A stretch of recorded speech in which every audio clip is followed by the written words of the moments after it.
avec nos deux sujets pour ce soir. On va au pays du zizi. Parce qu'en ce moment, c'est Zizi qui fait le buzz sur les réseaux sociaux. Je ne suis pas là pour le buzz, chers amis, chers frères. On part pour le zizi au pays de Zizi. On va parler de cette affaire de monsieur Adama Coulibaly, cette malheureuse affaire de ce père de famille qui a sa vie éparpillée, éclaboussée, qui a sa vie sur les réseaux sociaux. Enfin, ce n'est pas la faute à personne, c'est de lui-même sa propre faute, c'est de sa responsabilité. Il n'a pas été prudent, il n'a pas été suffisamment vigilant, donc il s'est retrouvé avec le zizi sur les réseaux sociaux. Donc on parlera du zizi, de l'histoire du zizi, de cette affaire de zizi. Voilà, ce n'est pas un drame d'État, ce n'est pas Champion Koné, salut à toi, Bakayoko Baki Namori, salut à toi, ce n'est pas un drame d'État, ce n'est pas un, voilà, c'est une malheureuse affaire, c'est un incident, c'est un père de famille qui n'a pas été prudent, qui a fait la connerie, voilà, il a fait une bêtise, ça arrive à tout le monde, il n'est pas le premier ni le dernier d'ailleurs, à avoir son zizi qui se trimballe sur les réseaux sociaux, et puis il ne faut pas en faire une affaire d'État, ce n'est pas une affaire d'État. Et donc, on va parler de cette malheureuse affaire et puis aussi interpeller les autorités à être très vigilants et à vraiment taper la main sur la table enfin, à ce que les fonctionnaires soient exemplaires. Les fonctionnaires aient quand même une éthique et une morale. Oui, c'est une malheureuse affaire. Malheureusement, c'est arrivé. Mais en même temps, il faudrait qu'on tire les leçons de cette malheureuse affaire et que ça ne se reproduise plus. Quand on est fonctionnaire, quand on a des postes de responsabilité, on doit pouvoir gérer ses pulsions, surtout ses pulsions sexuelles. Donc, mes amis, c'est un drame pour lui, pour ses proches, pour son épouse, pour ses enfants. C'est malheureux. Ce sont les incidents qui arrivent. Ce sont des pressions. Quand les hommes sont sous pression, parfois, ils ne se contrôlent pas. Voilà, c'est malheureux, c'est arrivé. Mais on doit tirer aussi des leçons de cette affaire. Et on parlera aussi de l'affaire de M. Ake Ngbo Gilbert, Marie Gilbert. L'image de M. Ake Ngbo qui fait le tour des réseaux sociaux où chacun est en train de spéculer, on en parlera ensemble. Donc mes amis, le temps que nos copains, nos frères, nos sœurs, nos amis, les citoyens se connectent, je vous emmène au pays des zizi avec Pierre Perret. On va tout savoir sur le zizi, le petit, le lait, le gros, le joufflu, le vilain, le rideux. On part au pays des zizi avec Pierre Perret. Allez, voilà, mes amis, je vous emmène tout de suite sans tarder. Et voilà.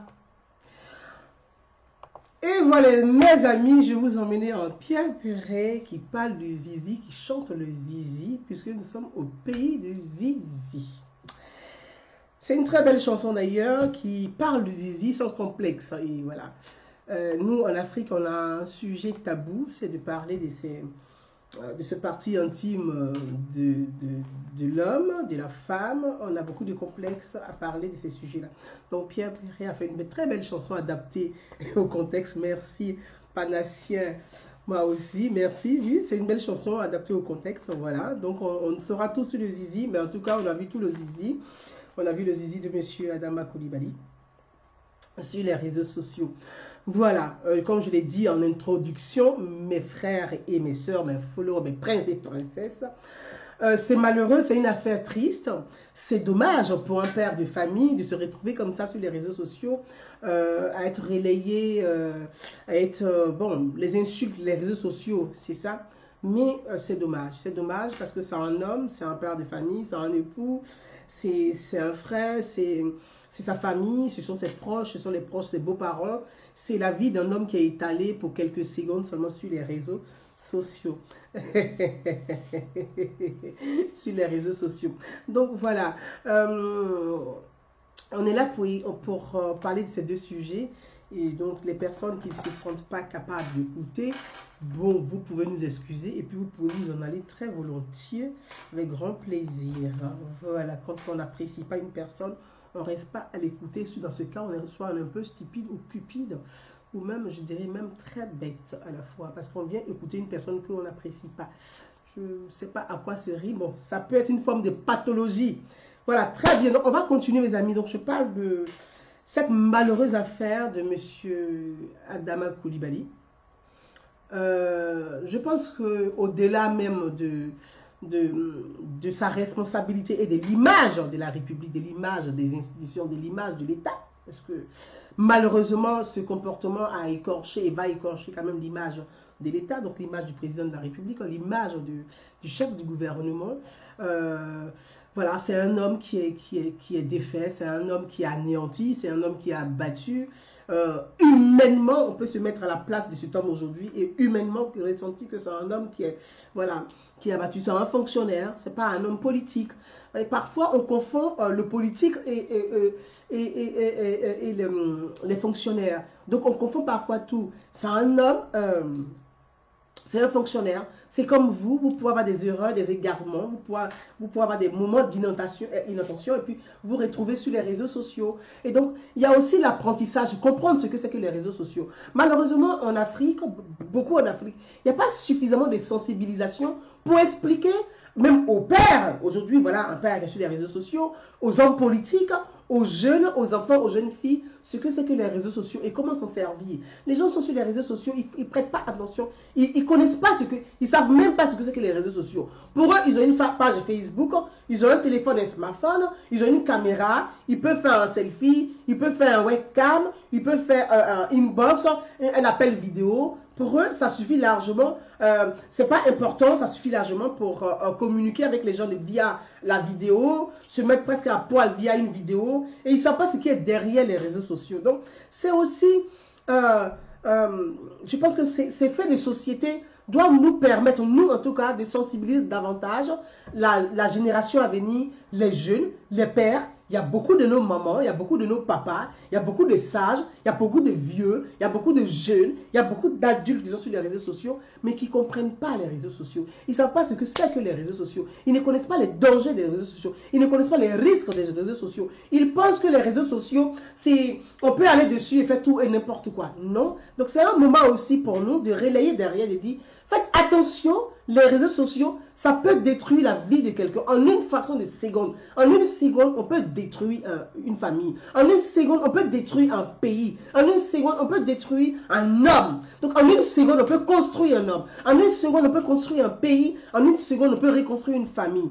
C'est ça aussi les réseaux sociaux. Il y a l'envers du décor. Il y a le bien et il y a le mal dans les réseaux sociaux. Donc je pense aujourd'hui que c'est à nous de relayer derrière et d'expliquer qu'il y a des faits de société. Il y a...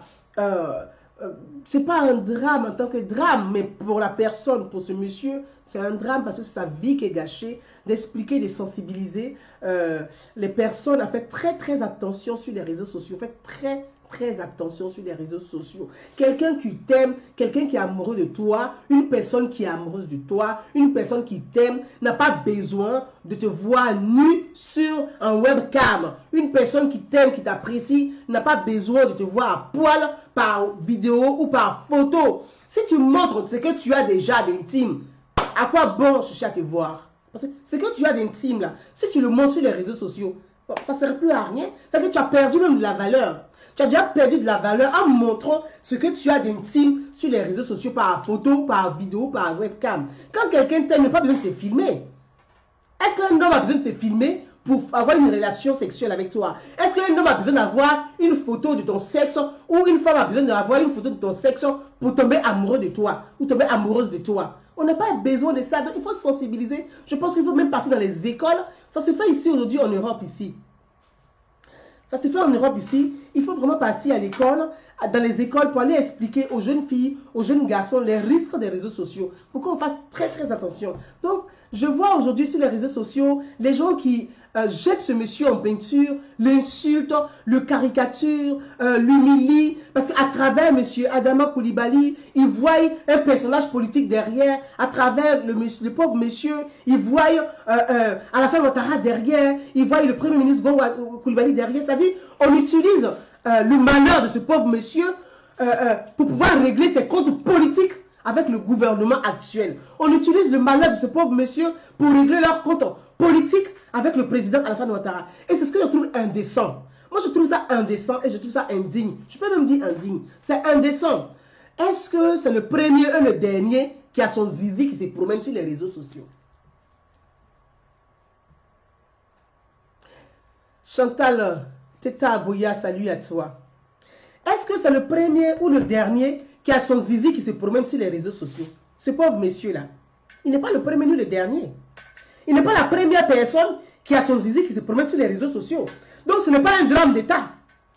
Et le gouvernement Ouattara n'est pas le premier gouvernement dans lequel il y a un fonctionnaire qui monte son zizi sur les réseaux sociaux. Vous allez m'excuser mes amis, hein, je vais vite me connecter sur la tablette hein, parce qu'il y a une personne apparemment que je pense que je vais bloquer, parce que ce n'est pas dans mes habitudes, mais je vais bloquer la personne parce que je pense que c'est mieux qu'elle quitte notre page parce qu'elle n'a pas besoin d'écouter, elle est venue pour insulter les gens. Donc allez hop, je vais te virer de la page, comme ça au moins c'est clair.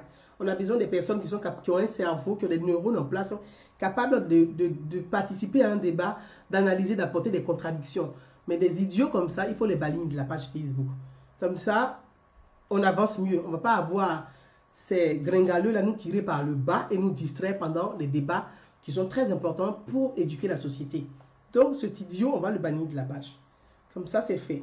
Voilà. Donc, vous allez vraiment m'excuser, mes amis, le temps que je puisse me connecter sur la tablette au bannir cet imbécile-là de notre page. Et puis, on va avancer.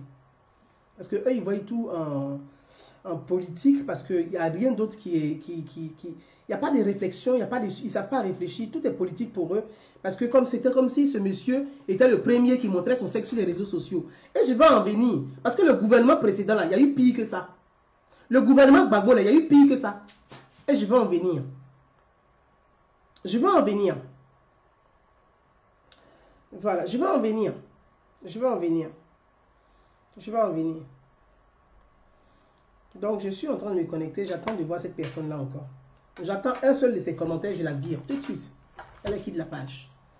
C'est le gouvernement précédent, là. Il y a eu pire que ça. Monsieur Adama n'est pas le premier ni le dernier qui monte son zizi sur les réseaux sociaux. Il y a eu pire que ça.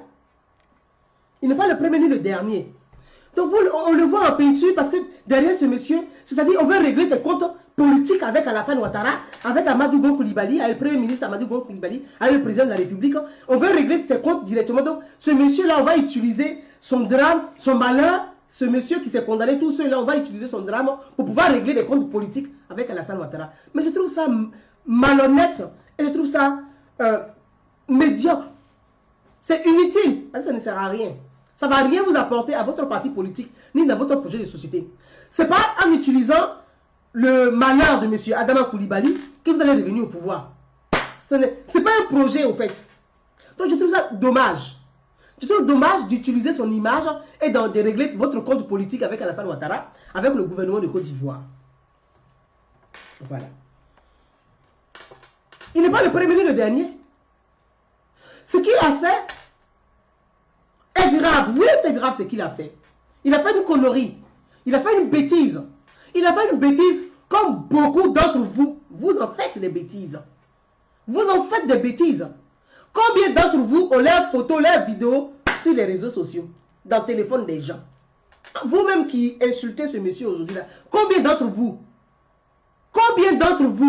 entre vous-même, vous faites des règlements de compte. L'on dit, si tu parles maintenant, je vais mettre tes vidéos sur Facebook. Vous vous envoyez des vidéos. Moi, je reçois des vidéos de vous en inbox. Mais je ne regarde pas ce genre de vidéos. Même la vidéo de M. Adama, là, je ne peux même pas la regarder. Je ne regarde pas ce genre de vidéos.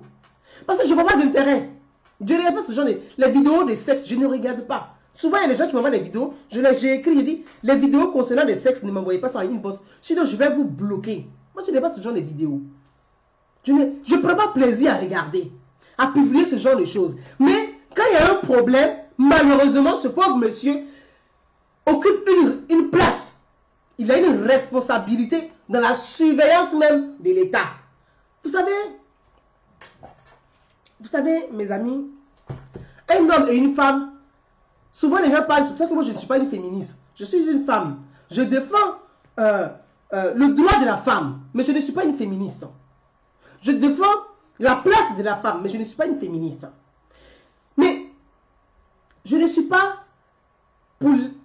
Souvent on dit l'égalité des sexes. Moi, je ne suis pas pour l'égalité des sexes. Je suis pour l'égalité des rôles dans la société. Mais je ne suis pas pour l'égalité des sexes. Parce que les sexes, là, ils ne sont pas égaux. La femme a son sexe, l'homme a son sexe. On n'a pas les mêmes morphologies, on n'a pas les mêmes hormones. Ce n'est pas pareil.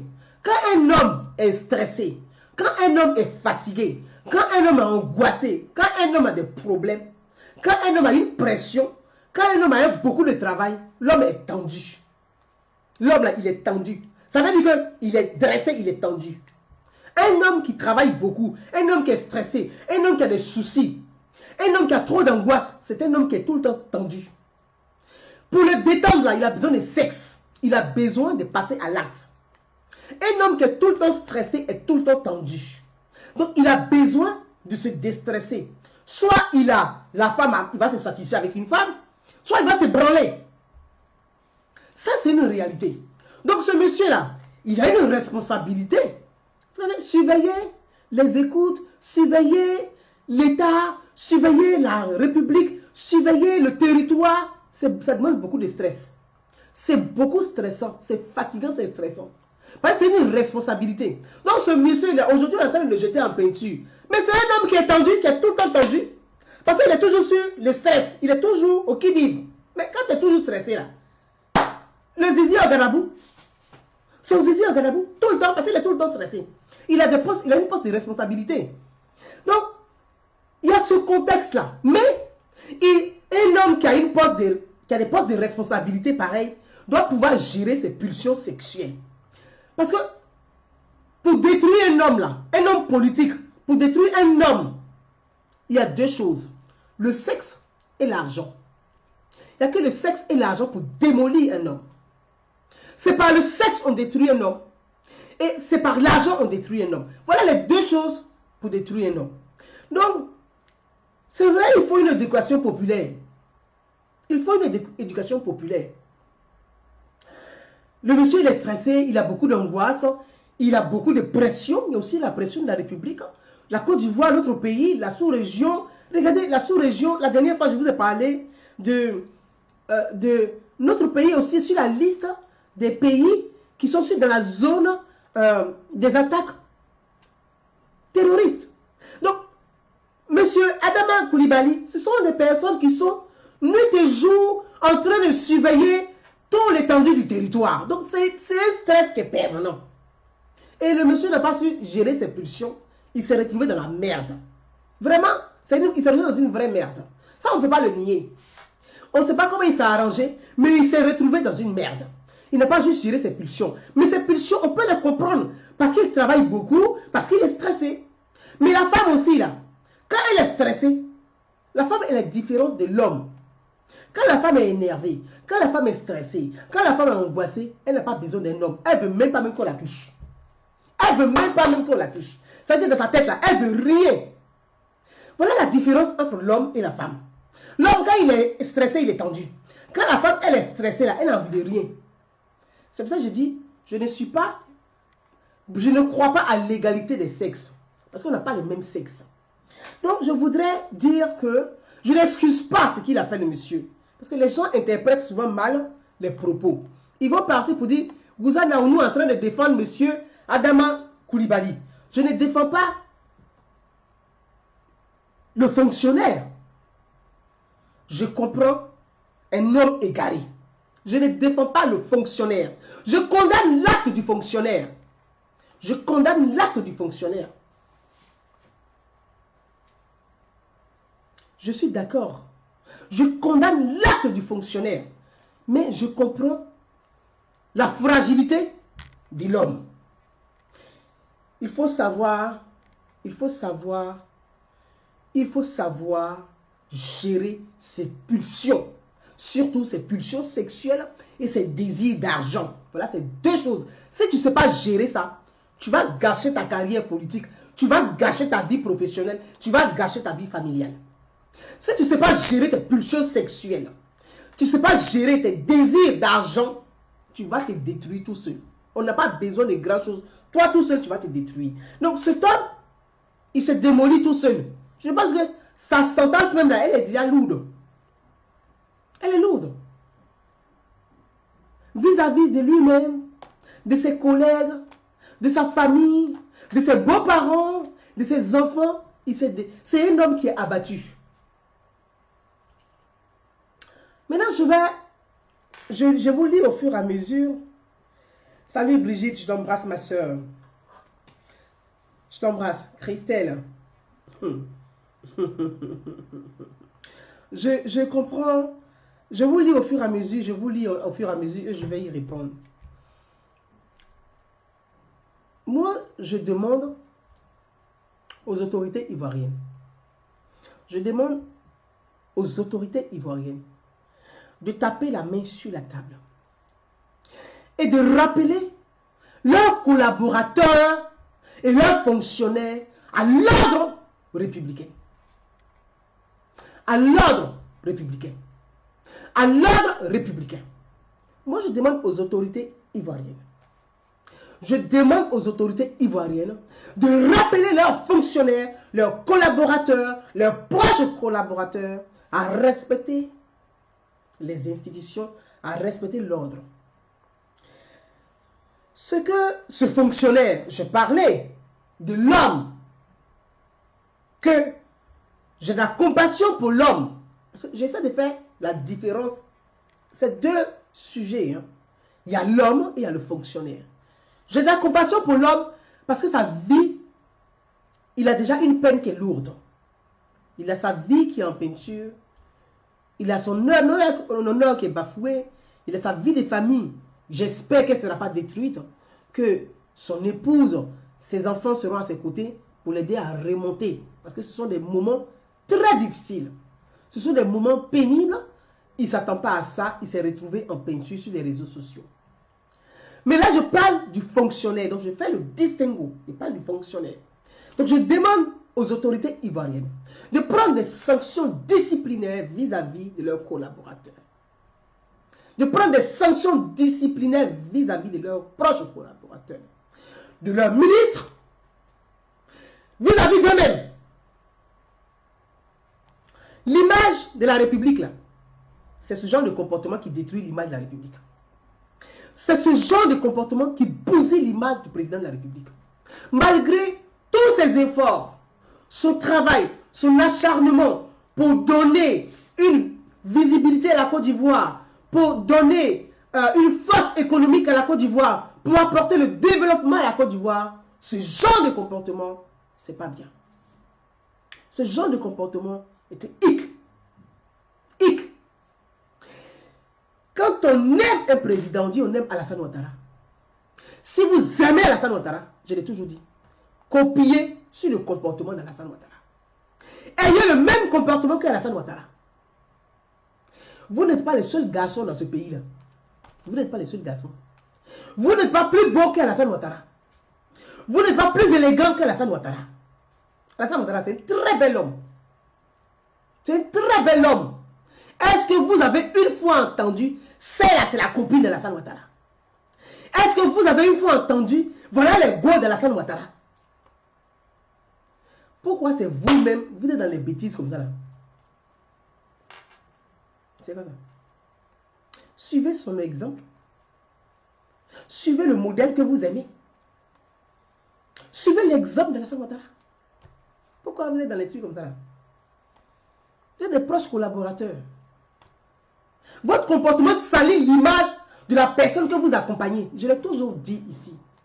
Je dis, quand on est collaborateur d'un ministre, quand on se dit proche collaborateur d'un ministre, on se doit d'être exemplaire. Quand on est proche collaborateur d'un ministre, on se doit d'être exemplaire. Quand on est collaborateur du président, on se doit d'être exemplaire. C'est toi le collaborateur qui vend l'image du ministre que tu accompagnes. C'est toi le collaborateur là. C'est à toi de vendre l'image du ministre. Si tu te comportes mal dans la société, ton comportement là, on impute ça directement au ministre que tu accompagnes. On ne va pas chercher loin. Parce que les gens qui sont en bas là, eux n'ont pas accès à eux. Donc c'est toi ton comportement, toi qui viens vers eux là, c'est ton comportement, on regarde. Si tu te comportes bien, on dit ah le ministre là il est bon. Mais si tu te comportes mal, on déteste automatiquement le ministre avec lequel tu collabores. Par ton comportement, on juge le ministre. Qui est proche du ministre? Qui a le numéro de ministre pour appeler le ministre? Qui est camarade du ministre? C'est toi qui le vois tous les jours. Et c'est toi qui viens faire ses commissions. Mais si tu ne respectes pas les commissions là, c'est au ministre qu'on impute la responsabilité. Donc quand on est proche collaborateur des responsables politiques, des ministres, on se doit d'être exemplaire. Exemplaire.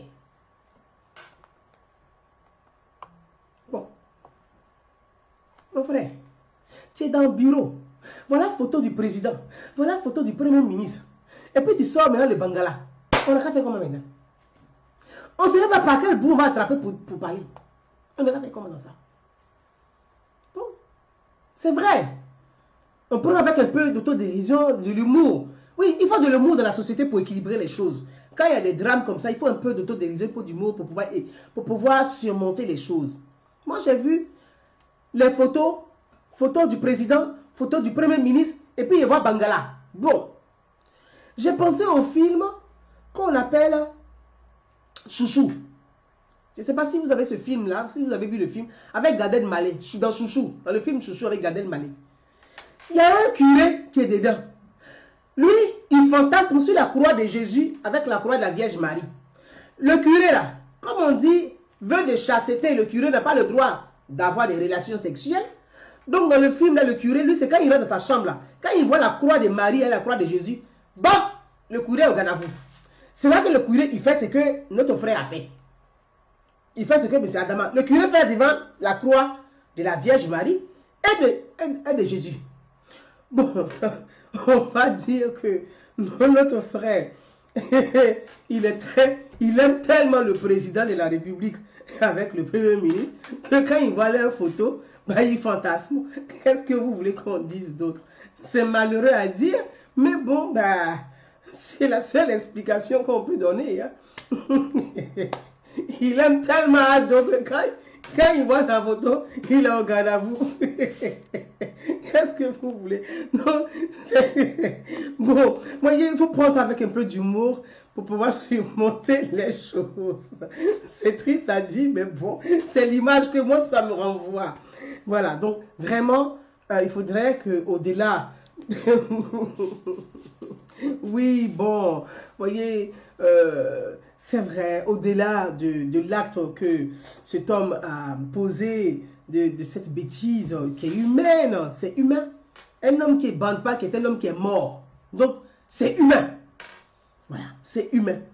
Donc, au-delà de l'acte, au-delà de l'acte qu'il a posé, ça n'honore pas l'image de la République. Ce n'est pas que pour le président Alassane Ouattara et pour le premier ministre Amadou Gon Coulibaly, mais c'est l'image même de la Côte d'Ivoire. Ça n'honore pas. C'est pas beau, c'est pas glamour, c'est pas joli, c'est pas jojo. Voilà, c'est pas jojo, c'est pas glamour, c'est pas joli. Donc je pense que ça doit servir d'exemple pour les autres, parce que le monsieur n'est pas le seul. Hein. Vous êtes beaucoup là-bas, vous faites ça. Donc, vous les autres là, parce que pour vous n'est pas encore sorti. C'est une leçon, ça doit vous servir de leçon. Quand vous allez au bureau là, vous partez pour travailler. Vous ne partez pas pour sortir le Bangala pour le montrer dans la vidéo. Voilà aussi le problème aussi. Voyez, il faudrait que, c'est ce que je dis, j'appelle vraiment, j'attire l'attention des autorités sur ce genre de comportement de certains collaborateurs. Il faut que ça s'arrête. Il faut arrêter ça. Parfois, vous avez, sur les réseaux sociaux, vous avez des filles de peu de moralité. Des filles de peu de moralité. Des filles de peu de moralité qui sont sur les réseaux sociaux, qui font presque on peut dire, du strictisme, de la prostitution en plein air sur les réseaux sociaux. Vous avez ces filles-là qui sont tout le temps en acquaintance avec certains responsables. C'est pas joli. Il faut arrêter ça. C'est pour ça que j'attire l'attention des autorités. Il faut vraiment que ça s'arrête. On ne peut pas avoir ce genre de filles qui elles-mêmes ont un manque de respect pour leur propre corps. Parce que quand vous avez une fille qui vient sur les réseaux sociaux, qui se met presque à poil, qui dénigre son propre corps de femme, une fille qui est en souffrance, elle s'exhibe, elle dénigre son corps de femme. Vous avez ce genre de filles, et puis qui sont tout le temps en acquaintance, en train de jouer, qui citent le nom de certains responsables politiques, de certains responsables qui sont dans le gouvernement. C'est pas beau. C'est pas bien, c'est pas une bonne image et c'est pas un bon exemple. C'est pas un bon exemple. Dans la vie, là, quand tu es un homme politique, quand tu as des postes de responsabilité, c'est pas à n'importe quelle femme tu couches. C'est pas devant n'importe quelle femme tu te mets à poil. Quand tu es un homme politique, Quand tu as des postes de responsabilité, c'est pas devant n'importe quelle fille tu te mets à poil. C'est pas avec n'importe quelle femme tu vas coucher. Vous couchez avec des filles, là, souvent ils viennent sur les réseaux sociaux. Ah, le colonel, le général, nanana, le tête, ceci, cela. Mais quand tu regardes, ce n'est pas des exemples de société. Ce n'est pas des exemples de société. C'est pas joli, ça salit votre image. Ça n'honore même pas votre image. Ça n'honore pas votre image. Ça dénigre votre image et ça salit votre image. Vous avez besoin de coaching politique. Vous-même, vous avez besoin de coaching politique. Ça n'honore pas votre image. On ne peut pas accepter ce genre de comportement. Donc, c'est qu'on salue la République à travers ce genre de filles-là. C'est des filles qui ont des problèmes de personnes. Elles ont des problèmes avec leur propre corps. Elles sont en train de mutiler son corps. Une femme qui respecte son corps, une femme qui respecte son corps, ne peut pas se mettre sur les réseaux sociaux pour se comporter comme ça.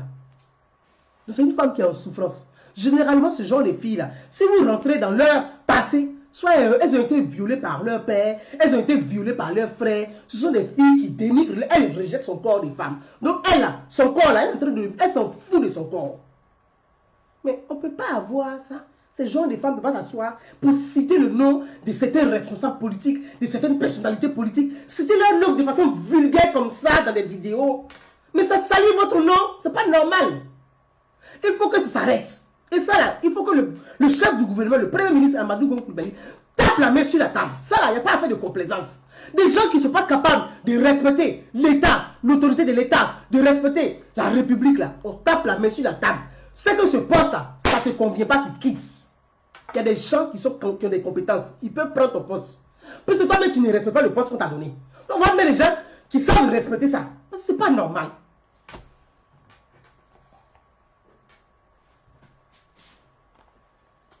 C'est pas normal. Donc, vraiment, c'est ce message que je voulais adresser aux autorités ivoiriennes. Taper la main sur la table, ce n'est pas normal. C'est pas... On ne peut pas avoir ce genre de salir le nom de la République, des autorités sur les réseaux sociaux comme ça, avec ce genre de femmes, de peu d'éducation, de peu de morale, des femmes qui n'ont pas d'éthique, qui n'ont pas de morale, des femmes qui n'ont même pas de culture.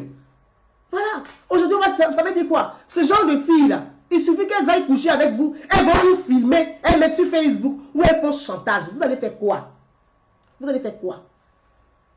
On va retrouver vos zizi aussi, comme le monsieur, là, sur les réseaux sociaux. On va faire comment? Tout le monde va regarder, puis on est assis dedans. Il faut arrêter. Parce que le gouvernement précédent, là, ils ont fait ça. Hein. Le gouvernement, Gbagbo et les refondateurs, là, ils ont fait ça. Hein. Sur Gbagbo, là, et les refondateurs, là, il y avait les vidéos de tous presque ces ministres-là. Les dealers, les brouteurs, partaient prendre les étudiantes, ils mettaient les étudiantes sur les ministres de Gbagbo. Les étudiantes filmaient les ministres de Gbagbo, là, comme ça. C'était leur mangement. Et chaque mois, là, ils vont faire du raquetage dans les ministères. Toi, un ministre, là, tu trembles avec ta vidéo dans le téléphone de l'étudiante. Le ministre tremble. Il vient là, il demande les 50 millions, on leur donne. C'est qu'on délapidait l'argent du pays parce que les ministres n'arrivaient pas à gérer leur pulsion sexuelle. Sauf Gbagbo, là, les ministres n'arrivaient pas à gérer leur pulsion sexuelle. Donc, leur culotte, là, leur zizi était étalée dans les téléphones portables des filles. C'est-à-dire qu'ils ont transformé les étudiantes en filles de joie.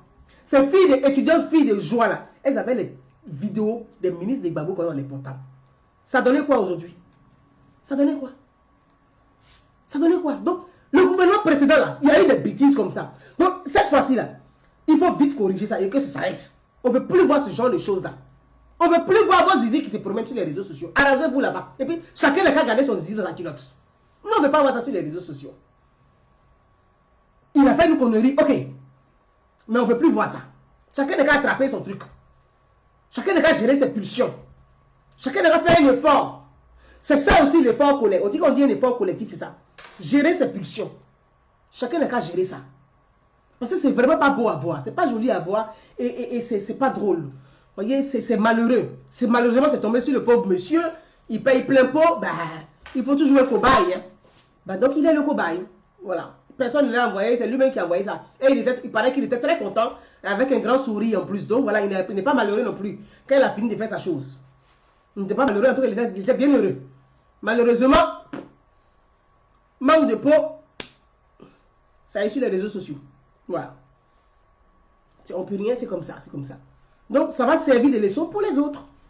Pour que on ne recommence plus ça, ce genre de choses. Voilà. Il faudrait que vraiment que ça s'arrête parce que c'est honteux. C'est honteux. Puis en plus, bon, dans un moment de le mois, quand même, un mois saint pour les musulmans, mon gars, t'as pas été avec le dos de la cuillère. Pour ce mois de quand même, t'as pas été avec quand même le dos de la cuillère sur le coup. Voilà. Donc mes amis, c'est ce message à qui je voulais adresser. De demander à chacun de faire un effort, de faire attention. En même temps, je demande aussi aux autorités ivoiriennes de sanctionner la personne qui a publié ce genre d'images et ce genre de vidéos sur les réseaux sociaux. Ça aussi, c'est important. On a des lois dans la République.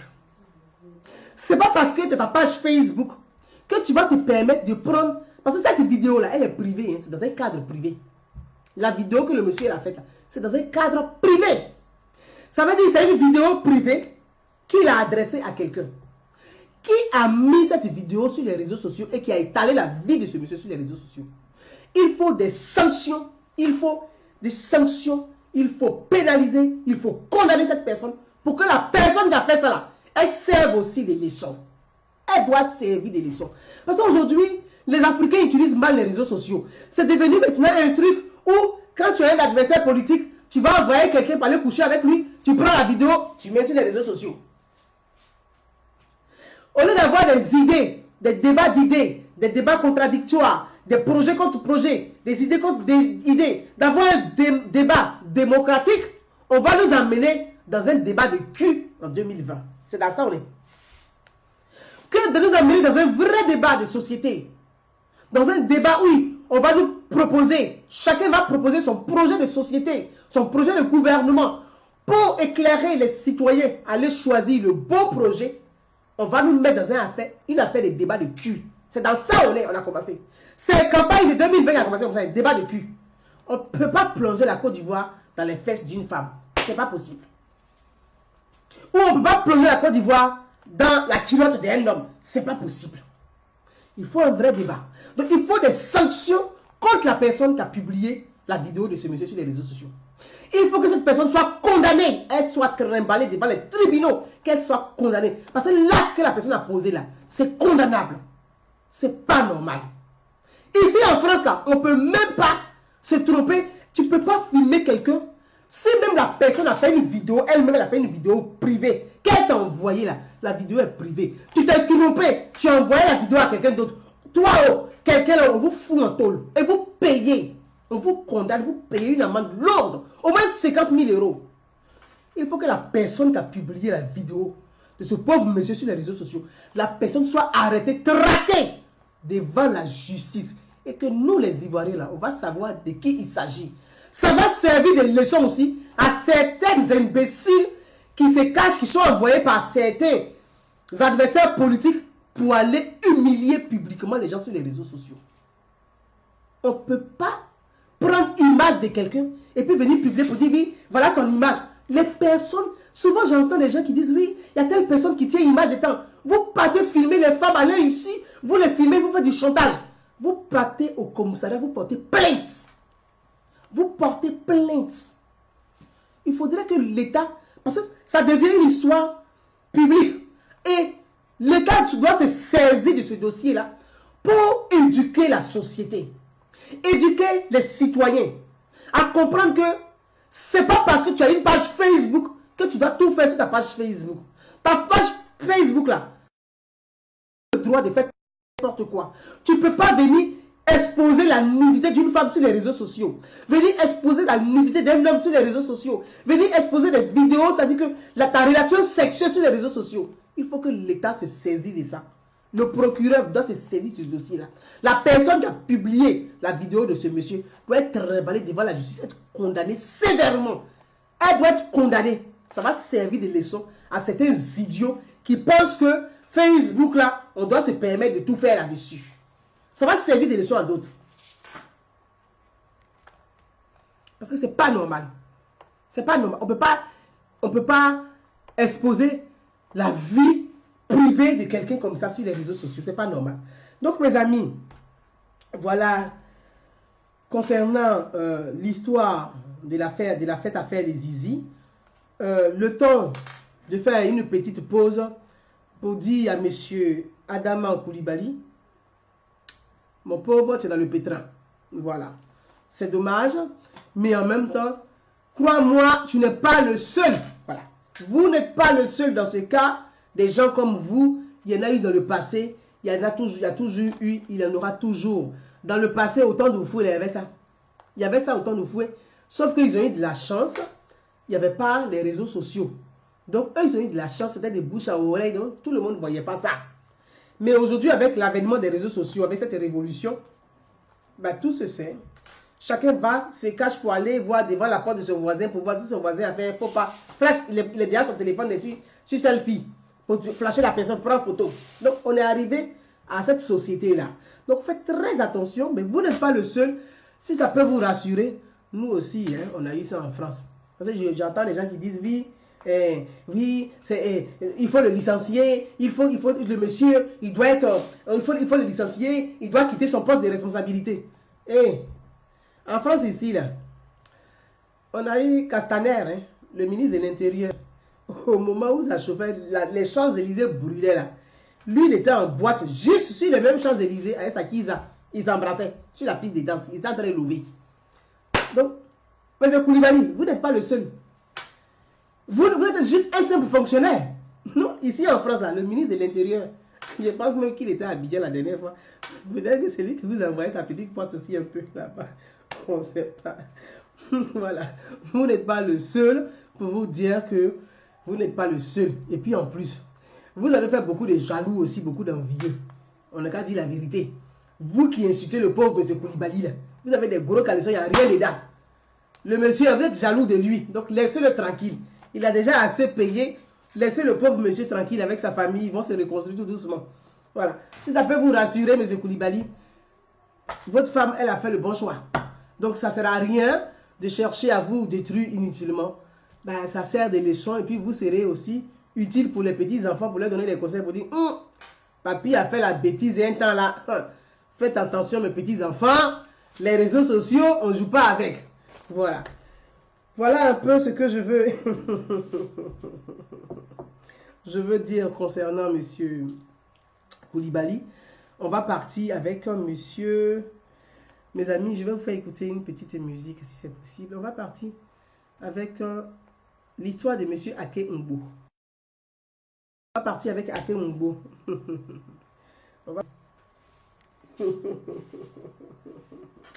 Je vous lis au fur et à mesure, mes amis. Je voulais parler de cette affaire d'Ake Mbo. Mes amis,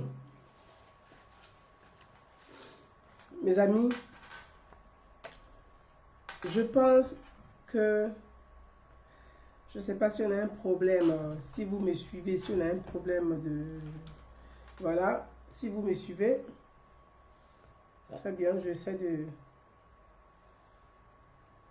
voilà. Si vous me suivez, hein, donc faites-moi signe, si, voilà, très bien. Donc,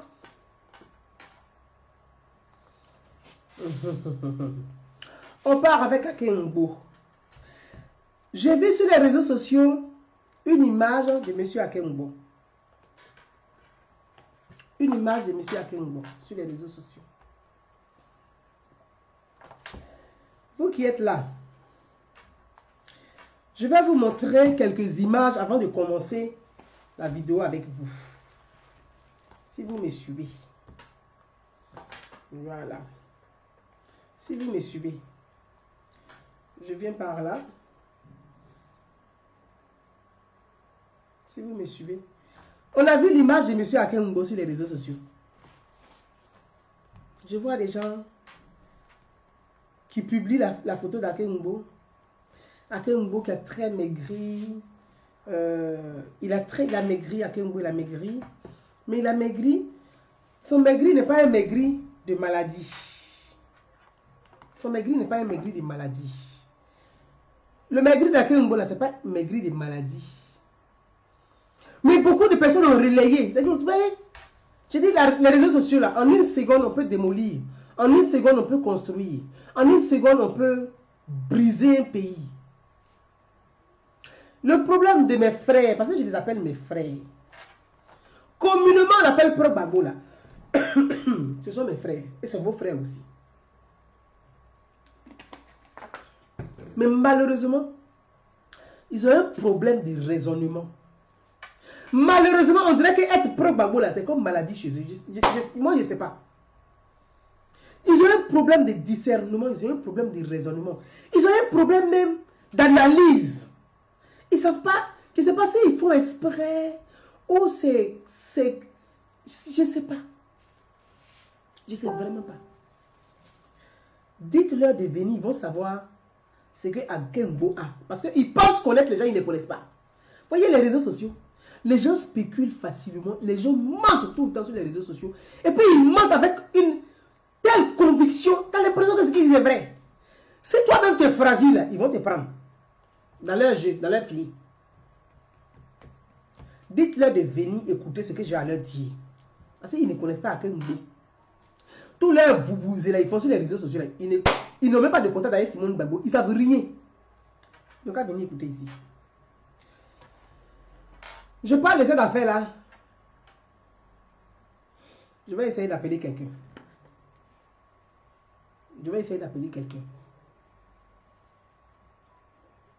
D'accord. C'est que la personne est connectée, elle me suit. Mais elle sait que c'est elle que j'appelle. Parce qu'elle a dit son nom. Je suis en train de t'appeler. Hein. Il faut que tu décroches. Voilà. Ok. Ok. Mes amis, je parle de ça parce que c'est important de parler de ça. Aïe. La personne, pourquoi j'ai flashé ton poste, hein? Tu ne peux pas les voir là. Je vais vous lire. La personne a fait un post sur moi en republiant ma publication sur Akeungbo. La personne a fait un post sur moi hein, en republiant le post que j'ai fait sur Akeungbo. Je vais vous montrer la personne là. Voilà son visage. On dirait un handicapé mental. Voilà son visage. Lui là, c'est les faux blancs de Gbagbo là. Vous avez vu? Les faux blancs de Gbagbo là, c'est un des... Les faux blancs de Gbagbo là, c'est un. Je vais parler, parce qu'il est en train de me suivre, il ne répond pas. Parce que je voulais l'appeler directement pour lui demander. Toi tu dis Akeungbo est malade là. Akeungbo t'a dit qu'il est malade. Tu es sûr que tu es en contact avec Akeungbo? Akeungbo là, il vous a dit qu'il est malade, c'est ce qu'il vous a dit? Vous êtes sûr que vous connaissez Akeungbo, vous connaissez son entourage? Est-ce que vous êtes sûr même de ta relation avec Simone Gbagbo elle-même? Parce que vous mentez pour mentir sur les réseaux sociaux. Ok. C'est Michel Gali. Michel Gali, la bande d'escrocs qui ont suivi Gbagbo là, ce sont eux. Moi-même, j'ai pris Dieu pour qu'il porte plainte contre moi en France, mais il ne fait pas. Ça m'énerve. Il n'est qu'à porter plainte contre moi un jour, Michel Gali là. Il est en France ici avec moi, mais il ne fait pas. C'est des gens, ils sont assis. La France-Afrique, la France-Afrique.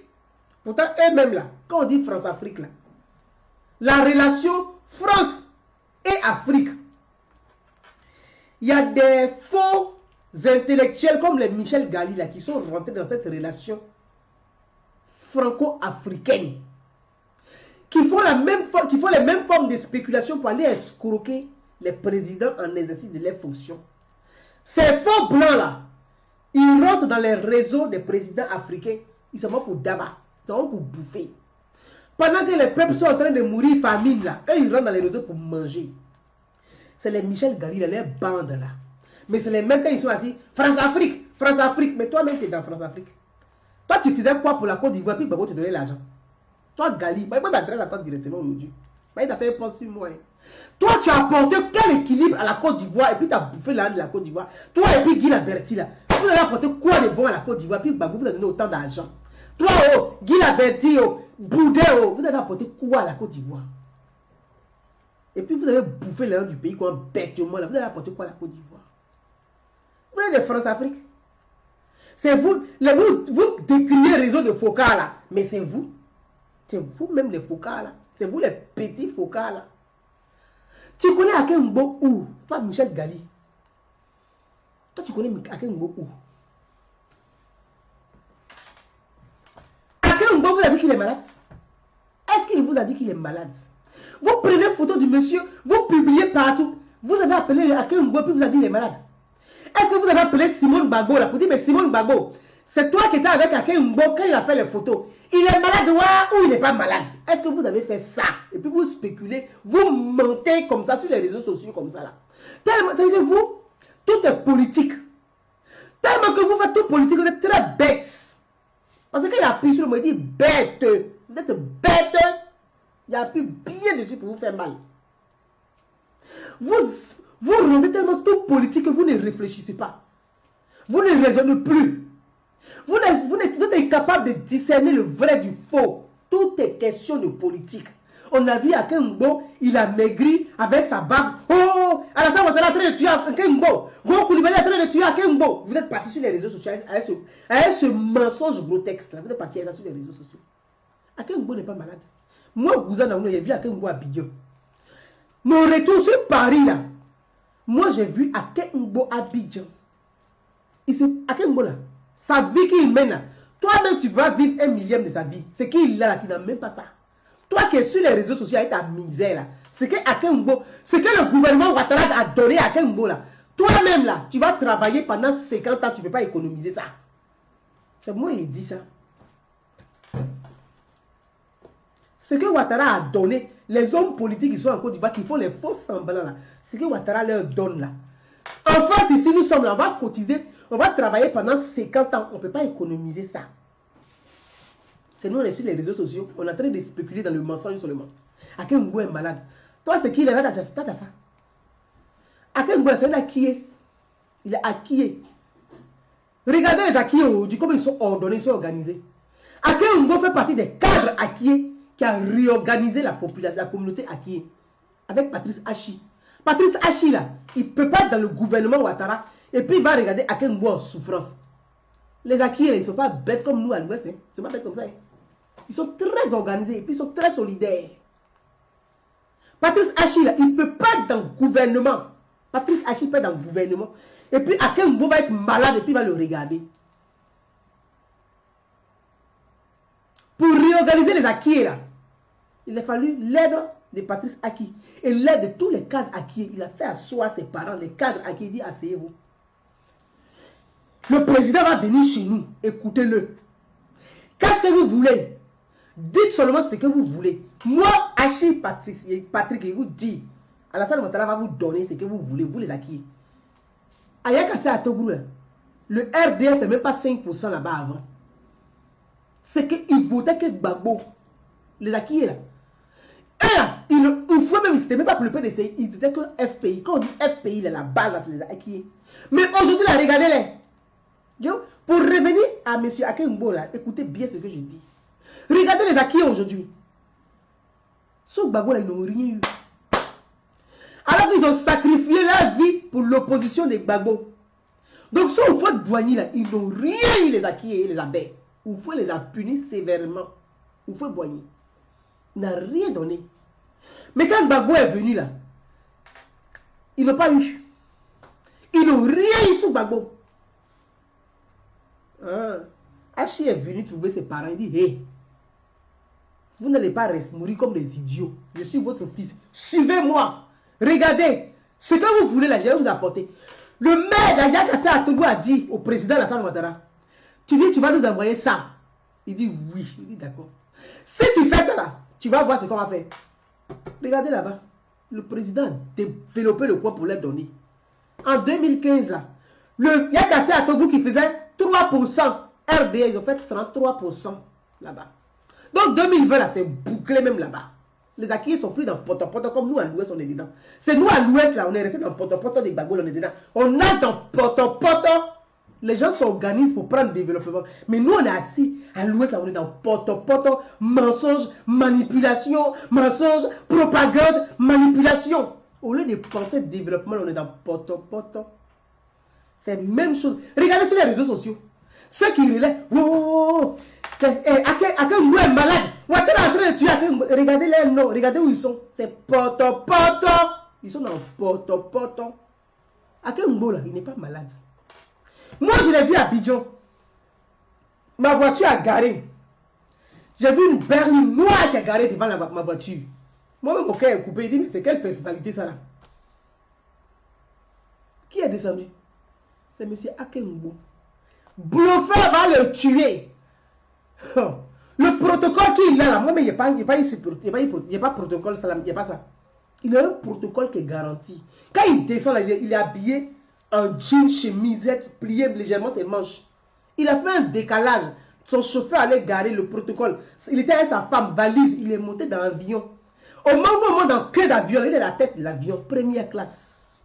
Monsieur Aken Ngbo. Donc votre mensonge sur les réseaux sociaux, c'est moi qui vous dis, Aken Ngbo n'est pas malade. Il n'est même pas malade. Il est en deuil. Aken Ngbo est en deuil. Sa grande sœur est décédée. C'est pour ça que vous voyez son état comme ça là. Il n'est pas malade. Tellement que vous ne savez rien, vous mentez seulement sur les réseaux sociaux. Vous mentez trop. Vous mentez beaucoup. Votre culture politique là, c'est mensonge, poto. Aken Ngbo là, il n'est pas malade. Sa grande soeur est décédée en mars. Ils l'ont enterré mi-avril. Ils ont enterré sa grande soeur hier là. Sa grande soeur. Sa grande soeur qui est tout. C'est-à-dire que sa grande soeur là, c'est comme dans des familles là. Vous n'êtes pas à paix. Vous n'êtes pas à paix. Lui et sa grande soeur, ils ne sont pas à paix. Elle est à la retraite, sa grande soeur. Sa grande soeur est décédée. Elle a fait 1 mois à la morgue d'Aniama. Ils l'ont enterré là-bas.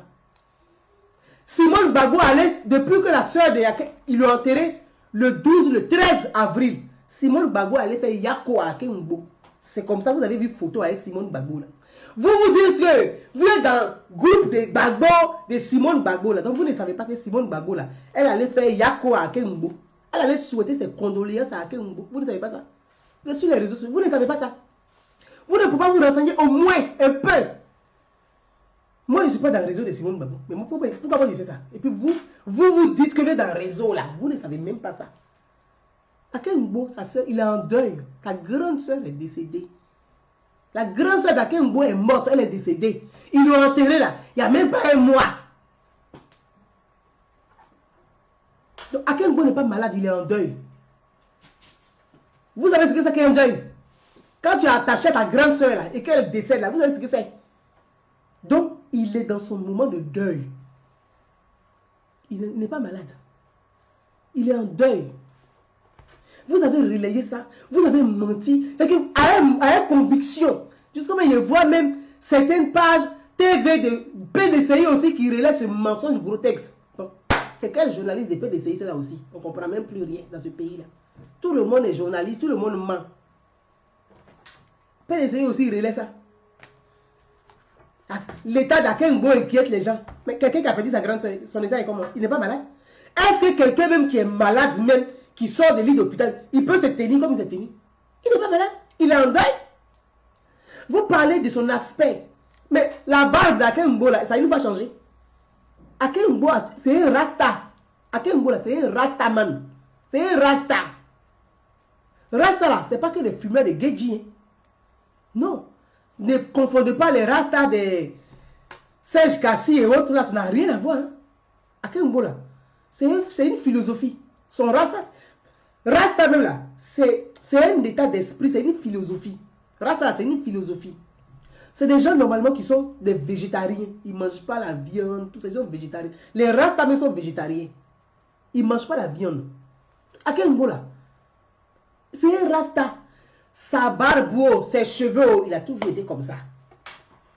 Donc, vous allez dire, il est fou. Comme pour vous, Aken Ngbo a maigri, il est malade là. Donc, sa barbe là, donc il est fou aussi. Mais quand tu regardes tout ce qu'il a sur lui là, c'est un fou. Soyez quand même intelligent. Raisonnez un peu, réfléchissez un peu vous aussi. Réfléchissez un peu. Réfléchissez un peu, analysez un peu. Faites un peu de recherche. Vous êtes là, vous parlez, vous racontez des bêtises sur Facebook. Faites un peu de recherche. Village Rasta, là, allez-y, à quel tu là-bas. Si vous partez, vous allez le trouver là-bas. Même si vous partez demain au village Rasta, là, il va tuer, il est là-bas. Il passe ses journées là-bas. Allez-y au village Rasta. Vous allez trouver Akengbo. Moi, je dis Akengbo à l'aéroport, il n'est pas malade. Je le dis, on dit, pourquoi, Gouzen Naoulou, tu peux dire, tu es sans cœur, Akengbo est malade. Et tu vois cet énergumène de Michel Gali là aussi. C'est faux, ces intellectuels idiots là. Comme les Franklin Nyamsi et consorts là. Tu vas venir faire pas sur moi. Toi, tu as apporté quoi à la Côte d'Ivoire? En France, ici, mais tu apportes quoi à la France? Toi-même, Gali là. Tu es qui en France ici? Mais puis on ne peut pas respecter. Tu apportes quoi à la France ici? Tu enseignes à quelle université? Allez tourner autour des clôtures de l'université pour venir avec votre carte de visite, pour participer à des conférences, pour pouvoir côtoyer les personnalités politiques pour gagner à manger. C'est ça qui est universitaire tu es. C'est Gbagbo qui aime les faux types comme toi. C'est Gbagbo qui aime les bêtises comme ça. C'est lui qui aime les faux types comme toi. Que la bêtise, c'est toi. Gary, la bêtise là, c'est toi. La bêtise humaine même pour des Gbagbo là, c'est toi. Ouais, tu n'as rien apporté dans la vie du monsieur. Tu es inutile pour toi-même. Tu es inutile en France et puis tu es inutile en Afrique. Bon, on va faire quoi avec toi? On va faire quoi avec toi? C'est des gens comme ça, là, vous allez vous courir après. Michel Gali, Guy la bêtise. Au moment où Petit Macron au pouvoir, son réseau assis, vous les personnes là-bas, ce sont les faux truands là derrière eux. C'est des gens comme ça, vous allez venir dire quel pouvoir même. Quel va vous redonner le pouvoir là même? Qui va vous donner ça?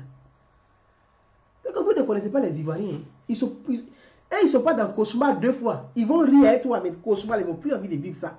Ça va vous surprendre. Ça va vous surprendre. Ça va vous surprendre. Je vais vous montrer les photos d'Akengbo avec sa famille. Je vais vous montrer les photos d'Akengbo avec sa famille. Akengbo Gilbert.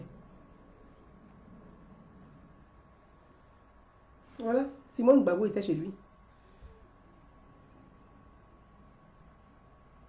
Voilà Simone Gbagbo. Simone Gbagbo allait faire Yako. Voilà la femme d'Akengbo que je viens à l'aéroport avec lui. Voilà Simone Gbagbo.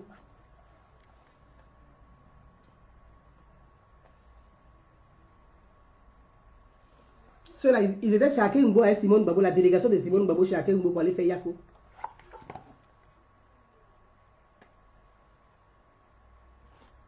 Voilà la délégation de Simone Gbagbo chez Akengbo. C'est quoi? Pourquoi vous mentez comme ça? Vis-à-vis, quand vous mentez gros comme ça, et puis ça fait honte comme ça là. Maintenant là, Akengbo en deuil, vous allez dire quoi? Vous allez demander pardon pour ça, pour le gros mensonge que vous avez pondu sur les réseaux sociaux. Est-ce que vous êtes capable de dire on s'est trompé? Est-ce que vous l'avez? Est-ce que vous avez une conscience là? Est-ce que vous êtes capable de dire on a menti? Est-ce que vous êtes capable de réécrire la même chose sur les réseaux sociaux? C'est là où on voit la dimension d'un homme. Celui qui est capable de se remettre en cause. Est-ce que vous êtes capable d'écrire ça? Ah, on a menti. Akengbo n'est pas malade, mais il est en deuil. Sa soeur Aou est décédée. Est-ce que vous êtes capable d'écrire ça? Sa soeur Aou Adel, épouse Aou Adel est décédée. Est-ce que vous êtes capable de réécrire que la soeur d'Akengbo Aou Adel est décédée? Épouse Aou Adel est décédée. Est-ce que vous êtes capable d'écrire ça? Simone Gbagbo était accompagnée de qui? Je vous dis, hein, vous allez appeler vos amis, ils vont vous dire. On dit Simone Gbagbo était accompagnée de la direction du Front populaire ivoirien, notamment des vice-présidents Secret Richard, Etienne Amouakon, Akoyi Hilaire, Kone Boubacar, Sokouri Boyi. Le comité central, professeur Bazézé, Zéréou Edouard, Manou Arnaud, Madi Boabré, Akpa Corentin, Maurice Lorougnon. Voilà les personnes qui ont accompagné Simone Gbagbo chez Akengbo pour aller souhaiter Yako, présenter ses condoléances à Akengbo et à sa famille. Bon, vous là-haut. Vous avez enlevé sa maladie là-haut. Michel Gali, toi tu as vu Akengbo malade, tu as vu ça où? Il t'a appelé pour dire qu'il est malade. Mythomane. Tu es un vrai mytho. Les faux blancs comme ça, là, on ne veut plus les voir. Hein. Ces faux blancs là, on ne veut plus vous voir. On veut les blancs intelligents, pas les faux types comme toi. Là. On ne veut plus vous voir.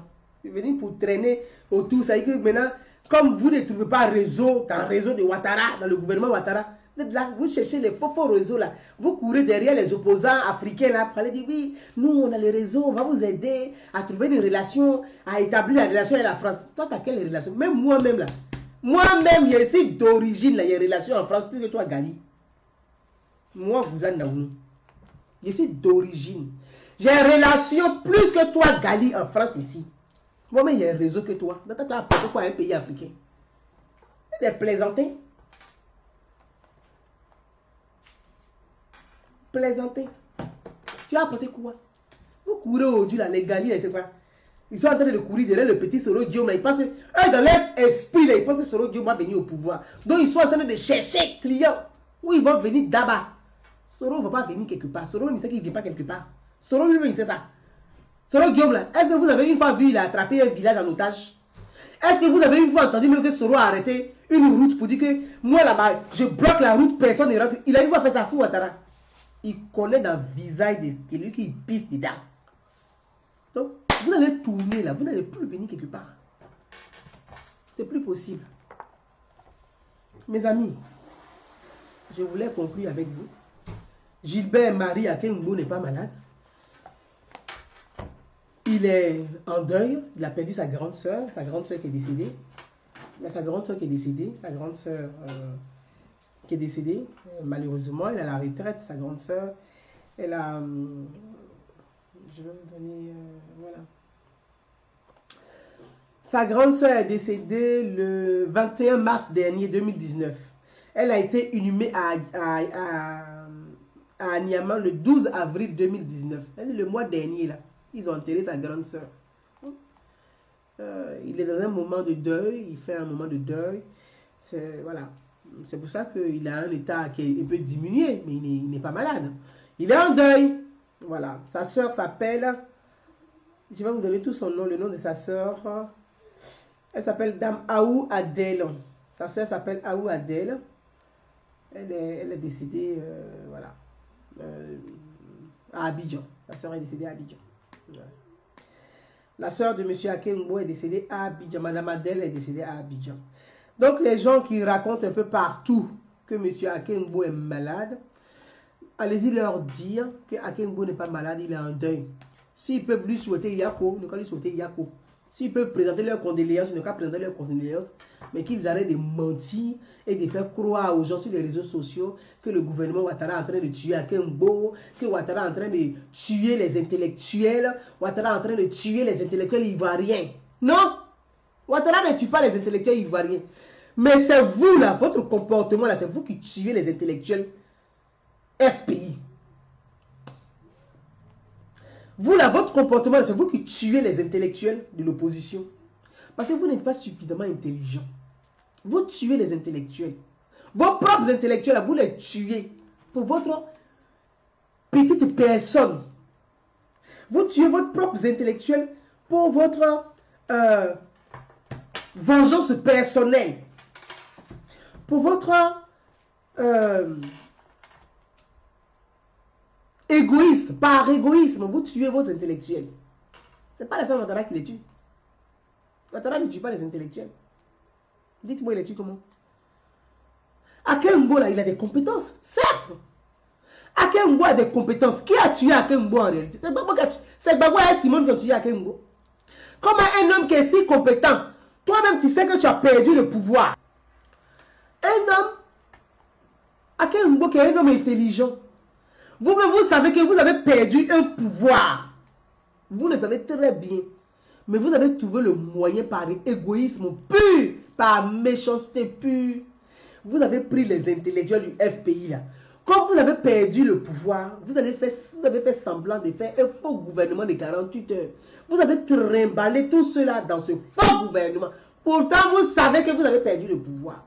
Il fallait laisser ces intellectuels à l'abri. Il fallait laisser les Akengbo là à l'abri. Il ne fallait pas faire ce faux gouvernement de 48 heures là.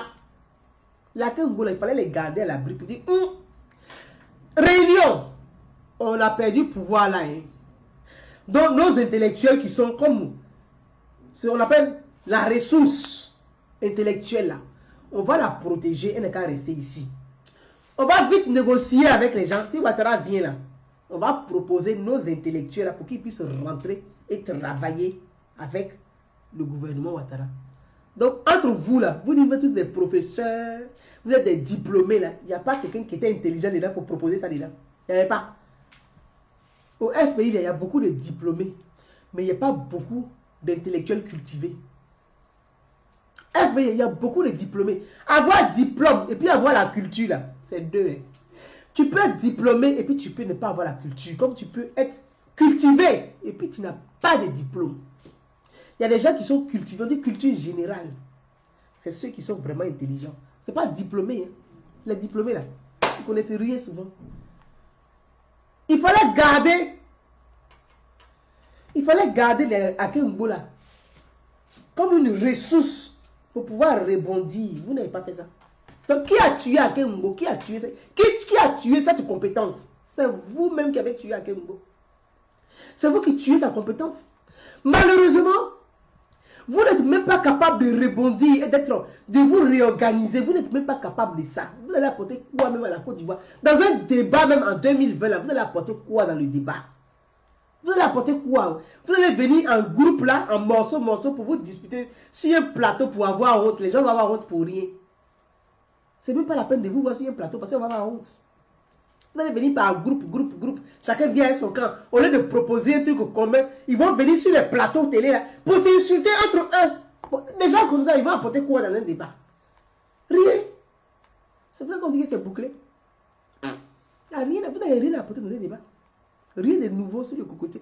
C'est les mêmes bêtises que vous avez dit pendant 10 ans là. Vous n'avez rien qu'en 2020. Mais on a fait quoi avec ça là?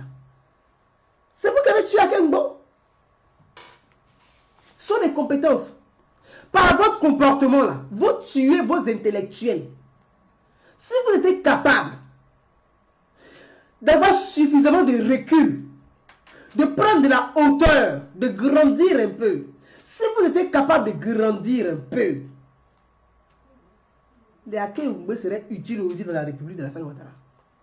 Akengbo pouvait occuper un poste de responsabilité. Si vous êtes capable de prendre de la hauteur, de grandir un peu, grandir là, c'est ici, c'est pas la taille, c'est dans la tête. Akengbo pouvait occuper un poste de responsabilité. Il y a les compétences au FPI, il y a les compétences dans l'opposition, mais c'est par ton comportement, par ta capacité à être suffisamment intelligent et utile dans la République là. C'est en fonction de ça, on dit, mais oui, même s'il est de l'opposition, il a une compétence, il serait bien à tel poste, on prend, on te nomme à un poste. Mais on va prendre des gens comme ça, des grillons pour crier partout dans l'oreille des gens. Mais c'est pour produire quel travail dans un poste de responsabilité?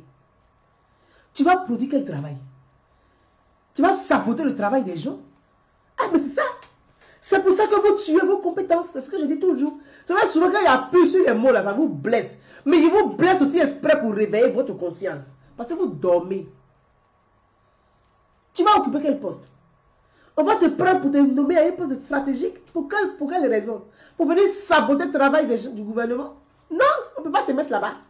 Comme tu veux faire l'opposant idiot. Mais tu vas rester dans l'idiotie. On te regarde dedans.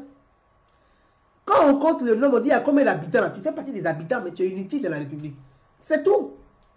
On te compte, tu fais partie du nombre d'habitants, mais tu n'es pas utile dedans, dans la République. Donc, vous êtes dans l'opposition stérile. C'est vous qui tuez votre compétence. C'est sûr, Gouza Naoulou, tu n'as pas de la compassion pour Akengbo. Akengbo là, il y a quoi pour toi, pour ta soeur? Je te présente toutes mes condoléances. Mais tu n'es pas malade. Vous mentez partout. C'est vous qui tuez votre compétence. C'est vous qui tuez les compétences de l'opposition. Il y a des hommes, l'opposition là, c'est, on dit, on a une idéologie, on s'oppose au pouvoir. Mais ce sont les citoyens, ce sont les Ivoiriens. Opposition n'est pas une nationalité. Ce sont des citoyens avant tout. Donc, ayez un devoir de citoyen, de citoyenneté. Soyez des citoyens utiles. Soyez des citoyens capables. Soyez des citoyens intelligents. Vous allez voir que vous serez utiles dans la société de la République. Mais vous ne faites pas ça. Vous enfermez dans une doctrine là, croyant que être de l'opposition, ça vous donne une nationalité quelconque. Donc, toi-même, tu t'exclus de la Côte d'Ivoire. Mais c'est ton problème. Il y a les gens qui cherchent place. Toi, tu t'exclus. Mais les gens vont occuper ta place. C'est comme ça est. La nature a horreur du vide. La nature a horreur du vide. La place là, si tu ne peux pas occuper là, on met quelqu'un là-bas. Et puis on avance. On peut aller chercher même une compétence ailleurs pour dire, viens, tu as occupé la place. Parce qu'on a besoin de compétences. Donc, à vous d'être intelligent. Pour que vos intellectuels ne meurent pas comme ça, bêtement. Vous tuez la compétence par votre comportement. Quand on vous lit sur les réseaux sociaux, on n'a même pas envie de prendre quelqu'un parmi vous. Quand on vous lit, vous faites des vidéos là, vous insultez les gens ici, vous mentez par là. On a même... En fait, les gens, vous êtes ridicule en fait, c'est ce que vous ne savez pas. Donc, les gens, est-ce que la Côte d'Ivoire a changé de nom? Est-ce que votre cri sur les réseaux sociaux, ça empêche Alassane Ouattara de gouverner? Hey. Est-ce que votre comportement empêche le gouvernement de fonctionner? Non. Donc vous êtes inutile. Vous êtes inutile. Vous êtes zéro. Rien. Le pays continue d'avancer. Si vous voulez aussi en 2020, là, continuer de la bêtise, vous ne serez pas dans le bateau de l'émergence. Moi, il m'a monté dedans.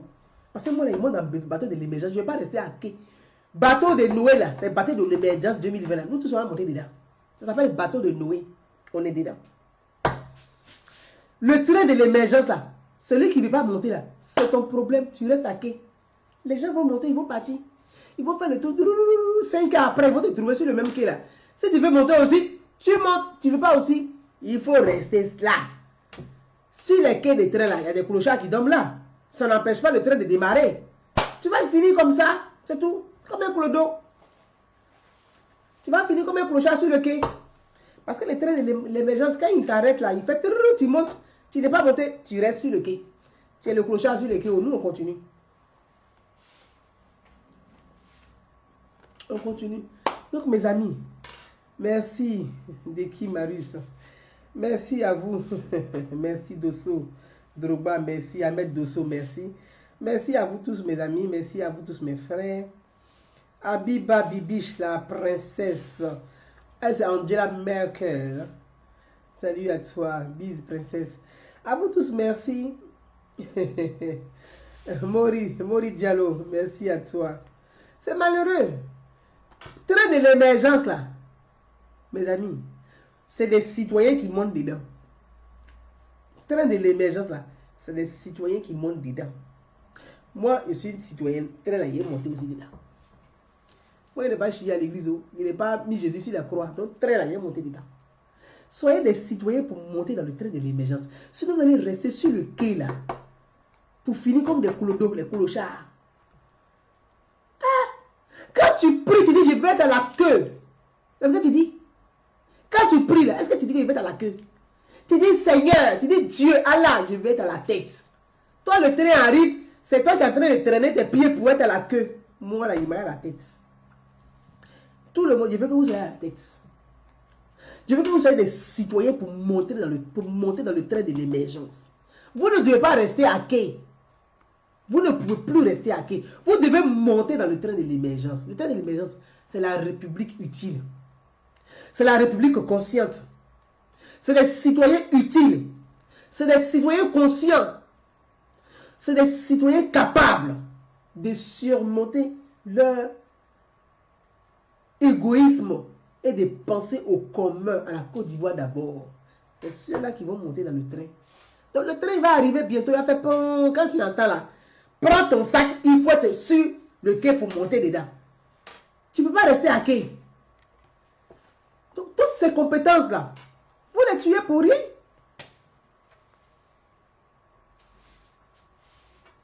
Frédéric Cissé, merci. Merci. Il faut monter dans le train. Ici. Dans le train de l'émergence. 2020, on monte dans le train. On ne reste pas à quai. On ne reste plus à quai. Nous, là, on n'a pas mis Jésus sur la croix. On ne peut pas rester à quai. Celui qui veut rester son clochard, c'est son problème. Tu ne pries pas ton choix. Moi, on dit l'homme, c'est l'évolution de la nature. L'évolution. Avant, on était des singes. On était à 4 pattes. L'évolution, on marche sur les 2 pieds, les 2 pattes. Comme les animaux. Pourquoi toi, tu veux marcher à 4 pattes Derrière. Tu veux régresser, tu veux retourner quoi? L'animal qui était à quatre pattes. Non, il faut évoluer. Donc, grandissons un peu. À vous tous, mes frères, il est 20 h en France. Il est l'heure de passer à table. Merci à tous. Merci à tout le monde. Allez-y dire à nos frères que M. Akengbo n'est pas malade. C'est parce qu'il est en deuil. Mais sa barbe là, c'est son style, son style. C'est sa philosophie. C'est un rasta. Akengbo est un rasta. Ça ne veut pas dire qu'il est drogué. C'est un rasta, c'est un intellectuel Akengbo. C'est un intellectuel. Akengbo est un intellectuel. Donc c'est une compétence. C'est une compétence. Donc c'est à vous là, à nous là, nous les citoyens là.